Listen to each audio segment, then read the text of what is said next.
Salut les amis, j'espère que vous allez bien. On se retrouve aujourd'hui pour une nouvelle vidéo tuto Art Journal. Mais avant de parler Art Journal, je tiens à vous remercier énormément. Vous êtes chaque jour un peu plus nombreux à me soutenir dans mon aventure créative, que ce soit sur YouTube, sur Facebook, sur Instagram ou même sur Etsy et Ko-fi. Ça me fait énormément plaisir. C'est gratifiant pour moi de voir que ce que je fais, que ce que je crée vous plaît.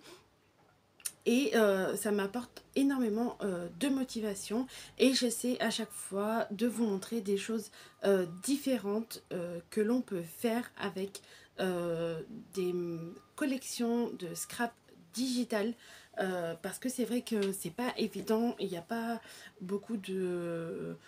on a du mal à visualiser ce qu'on peut faire avec des choses numériques, j'ai envie de dire. Mais il y a tellement de choses, c'est tellement à l'infini. Après, soit dit en passant, ça reste que la même chose que du scrap physique. La seule différence, c'est que une fois qu'on a acheté les collections digitales, on les a pour toute la vie.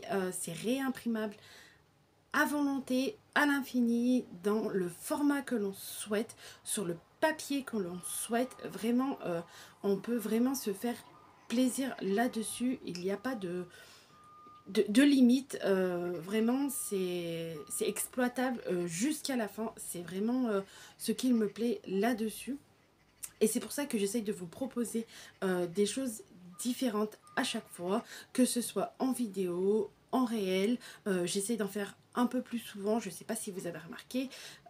Et à chaque fois, j'essaye de varier le contenu de ce que je fais, tout en gardant aussi une part de créativité dans ce que je fais, parce que j'ai une personne dans mon équipe créative, le scrap de Nat. Donc Nathalie, si tu passes par là, je te fais un coucou. Je te remercie énormément pour tout ce que tu fais à mon niveau. Ça me fait énormément plaisir. Toutes les créations que tu fais, tu regorges de créativité et d'imagination. Tu me surprends à chaque fois, ça me fait énormément plaisir. Soit dit en passant, si vous voulez faire partie de ma DT, que ça vous intéresse, n'hésitez pas à me contacter. On verra ce qu'on peut faire. Je suis ouverte à toute possibilité, sachez-le. N'ayez pas peur de candidater de vous-même. C'est vrai que je fais de temps en temps des appels à candidature quand j'en ai besoin et quand j'ai le temps, parce que à côté, bien évidemment, j'ai une vie, j'ai du travail, donc c'est pas forcément facile. Mais si vous souhaitez faire partie de mon équipe créative, je vous lancez-vous, n'ayez pas peur, contactez-moi par message privé, par email, sur Instagram, sur Facebook, bref, passez par n'importe quel moyen que vous avez, que vous détenez, je vous répondrai avec plaisir et on en discutera avec volontiers. On revient au sujet de la vidéo. Donc aujourd'hui, on va parler Art Journal. Je vais vous montrer comment réaliser cette petite page d'Art Journal. Comme vous voyez, donc j'ai sorti mon petit carnet, mon mini carnet pour le Art Journal. Il est déjà pas mal complété. Il y a quelques pages un peu loupées, mais ça c'est pas grave. Ça fait partie du mood, j'ai envie de vous dire. Ça fait partie du vibes. On peut pas... Des fois on y arrive et des fois on n'y arrive pas. Notamment, il y a des pages que je fais... Alors pas forcément qu'avec des... ce que je crée. Hein. Des fois je me permets d'autres libertés. Bien entendu. Et celle-là je l'aime beaucoup. Je l'ai créée dernièrement. Quand je l'ai fait... c'était vraiment une page... je suis vraiment passée par la phase un peu caca, un peu que je n'aime pas, un peu beurre, en se disant oh là là, mais qu'est-ce que je vais en faire, c'est vraiment moche, je vais arriver à rien faire. Et au final, j'aime beaucoup. Il y a des reflets dorés, je sais pas si vous arrivez à les voir, peut-être comme ça, légèrement par là, vous voyez. Vraiment, ça m'a pris du temps à la faire, mais j'aime beaucoup le résultat. En fait, c'est des imprimables que j'ai imprimés tout simplement. Sur du papier photo par contre, là pour avoir cet esprit un peu glacé, vous voyez, un peu différent.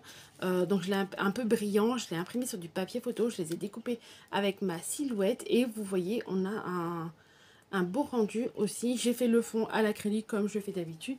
Il y a des pages que j'aime et il y a des pages que je n'aime pas trop. La mise en page là-dedans, elle est pas terrible. Il y a plein de choses qui ne va pas. Celle-là, je vous l'avais postée, il me semble. Elle me plaît beaucoup aussi. Donc aujourd'hui, on va parler de cette page-là. C'est en rapport avec le petit réel que je vous proposé il y a quelques jours. J'ai utilisé les papiers digitaux. Comme vous pouvez le voir, là, j'en ai fait une superposition. J'ai utilisé les papiers digitaux que j'ai imprimés via la poste, en allant chez la poste, pour seulement 50 centimes. J'ai fait ma page, comme je vous ai montré. Je me suis rendue chez la poste. J'ai imprimé une feuille A4. Il m'en reste, bien entendu. Je n'ai pas tout utilisé sur cette double page. J'en ai parsemé par-ci, par-là. Et voilà le résultat. Donc, je vous laisse avec le tuto en vidéo. On se retrouve vue plongée de haut pour vous montrer comment je vais réaliser donc cette double page d'Art Journal. Donc j'ai dans l'idée d'utiliser ces papiers, mes papiers digitaux que j'ai imprimés via la poste, comme je vous ai dit, et d'utiliser cette petite découpe de Paula ainsi que des dice cut issus de ma collection. Quand je dis dice cut, en fait, c'est tout simplement les tampons digitaux, mais version colorée, en fait, moi je les considère vraiment comme des dice cut, puisqu'ils sont déjà colorés, donc il n'y a pas besoin de venir faire une mise en couleur. Après, rien ne vous empêche de venir repasser un coup de crayon de couleur ou de feutre à colle pour accentuer certains détails si vous le souhaitez. Mais la version couleur facilite grandement la créativité quand on veut aller vite, quand on veut faire simple et quand on veut plutôt consacrer du temps, par exemple là, sur le fond que sur la décoration, j'ai envie de vous dire. Donc j'ai sélectionné les papiers que je souhaitais. Donc je voulais alterner les papiers. Je voulais pas tous les utiliser parce que sinon ça allait faire beaucoup trop chargé. Sachant que j'ai imprimé, donc si je me souviens bien, 6 motifs. Donc si j'aurais utilisé les 6 motifs sur cette petite page, j'aurais fait énorme, je trouve. Donc je me suis limitée à quelques-uns, c'est tout. Donc de mémoire, si je dis pas de bêtises, j'ai utilisé le papier écriture bout, le papier avec les bonbons en forme de triangle, là, gélatineux. Et l'autre papier avec différents bonbons. Et j'ai essayé d'alterner tout ça en évitant les motifs répétés à côté des uns et des autres. Donc je commence par prendre mon vernicole, en appliquer un peu et je viens poser mon papier, comme vous pouvez le voir. Et là, j'avais complètement oublié, mais avant de poser le papier bout, je devais mettre celui-là avec les petits bonbons de couleur orange en forme de triangle. Donc là, j'ai hésité entre laisser passer dessus et passer en dessous, mais finalement, je préférais glisser le papier en dessous. Et je n'hésite pas avec le vernicole de repasser dessus. Je sais que ça marche avec d'autres types de médiums, mais je suis pas trop calée là-dessus pour l'instant. C'est vrai que je fais tout avec le vernicole que j'ai à disposition, mais je sais qu'il existe d'autres produits, notamment chez Ranger, pardon. Des produits de Tim Holtz qui est fait plutôt à tendance mat ou plutôt à tendance satin. Enfin bref, il y en a une quantité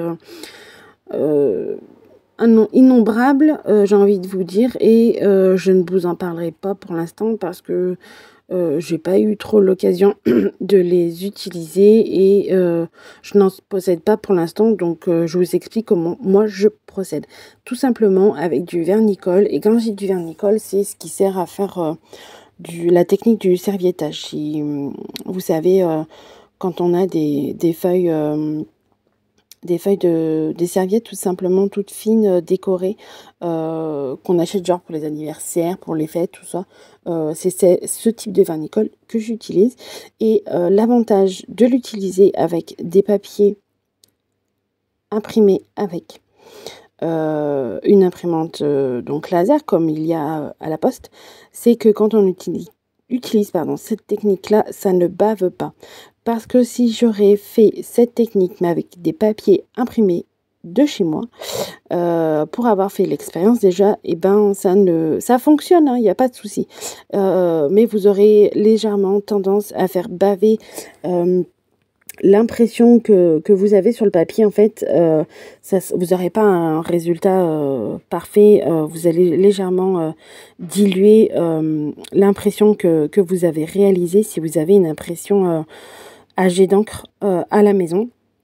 Donc, gardez-le bien en esprit. C'est pour ça que je vous montre cette technique-là. Mais il me semble que je vous l'ai déjà montré en vidéo dans un autre tuto, sauf que j'avais pas fait de réel et que je m'étais posé la question si les gens savaient comment faire tout ça. Donc là, je me suis dit, si je reprenais depuis zéro, depuis la base, donc comment créer le design sur Canva, comment faire tout ça, je me suis dit que ça aurait été un peu plus simple pour que vous puissiez comprendre. Donc vraiment le fond avec les papiers, je me suis simplement amusée à déchirer et à coller. J'ai fait principalement le tour de ma double page. Je n'ai rien collé au milieu parce que j'allais mettre mes éléments, donc j'ai rien voulu mettre au milieu pour pas trop surcharger. Donc j'ai dans l'idée d'utiliser donc la petite découpe façon photomaton là, et avec donc les tampons, la version colorée de mes tampons Digid, je viens marquer les emplacements. Donc j'ai utilisé 2 citrouilles et j'ai pas hésité à découper le petit personnage Millie dans une des cartes que j'ai créées parce que je l'avais tout simplement pas imprimé en petit format. Je l'avais imprimée, mais elle était un peu plus grande et ça convenait pas pour ce que je voulais faire. Donc j'ai pas hésité à recouper. Ça aussi, gardez à l'esprit que tout est découpable, j'ai envie de dire. N'ayez pas peur de découper certains éléments qui vous plaisent, de déchirer le papier pour faire certaines créations. C'est vrai que au début, quand j'ai commencé, j'avais beaucoup de mal à faire. Maintenant, je me détache et je me dis que ça fait partie de la création. Donc je prends cette petite découpe style photomaton. J'ai hésité entre la laisser toute blanche et la retravailler un peu. Mais j'ai opté pour la retravailler un peu. J'ai utilisé donc la Versamark. Là aussi, j'ai eu un doute entre la Versamark et la Distress Oxide Black Soot parce que je voulais un effet assez noir. Mais en fait, vu que j'utilise ma poudre Nuvo, il me semble. Oui, enfin bref. Faites un arrêt sur image, une pause et vous verrez la marque, mais il me semble que c'est Nuvo. Et je suis venue embosser tout simplement cette petite découpe. Alors, j'ai pas cherché à ce que l'embossage soit parfait. Vous allez voir un peu de plus près. Il y a certaines zones où il y a du blanc. J'ai pas cherché à avoir un côté hyper lisse, hyper parfait. Non, je voulais garder ce côté un peu grunge, un peu Halloween qu'on a, un peu foufou, un peu rigolo. Donc, j'ai pas cherché à avoir un embossage parfait, loin de là. Au contraire, le résultat que j'ai obtenu me plaît énormément. Donc, j'ai collé tout ce qu'il me fallait. Pareil, le papier à motif toile d'araignée. C'est un papier que j'ai créé et donc sur les 3/4 du papier, c'est motif toile d'araignée et en bas, il y avait la petite citrouille. J'ai tout simplement redécoupé à côté de la citrouille et utilisé ce que j'avais besoin. Donc j'ai sorti les Silky crayons de chez Action. Je les aime énormément. C'est dommage qu'ils n'ont pas fait d'autres couleurs. Je les ai revus chez Action près de chez moi. Mais j'ai failli me jeter dessus jusqu'à que, bah non, c'est les mêmes couleurs que j'ai. Donc je les ai laissés dans le magasin. Ça aurait été pas mal s'ils auraient sorti d'autres lots. avec d'autres teintes, ça aurait été pas mal. Donc là, j'ai opté pour 2 oranges, un plutôt pastel et l'autre plutôt flashy comme ça. Et je viens donc appliquer celui qui est très flashy sur le pourtour, vraiment sur le bord de ma double page. Et avec l'autre, je viens légèrement estomper vers l'intérieur de ma page pour avoir cet halo, un léger halo au centre de la page en fait. Euh,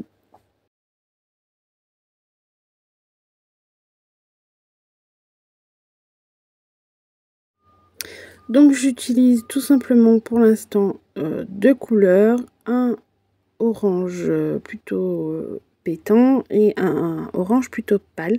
Donc j'ai pas hésité à faire tout le tour de ma double page, à bien étaler la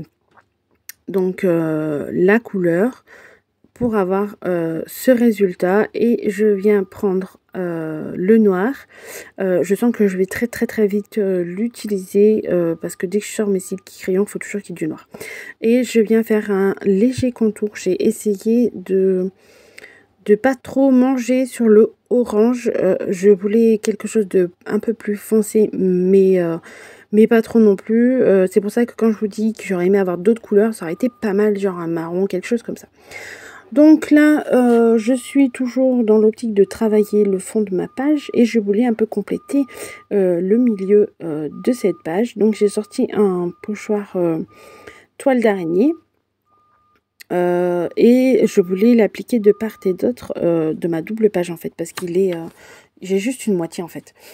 Et je voulais utiliser cette pâte de structure. Alors comment vous dire que cette pâte de structure, déjà pour l'avoir utilisée là, je pense que c'est la dernière fois parce que j'ai dû la réhumidifier pour l'utiliser, mais ça n'a pas bien fonctionné parce que j'avais pas mal de grumeaux, la pâte était très épaisse et au final, comme vous pouvez le voir, j'ai pas eu du tout le résultat que je souhaitais. J'ai essayé de rattraper tout ça comme j'ai pu.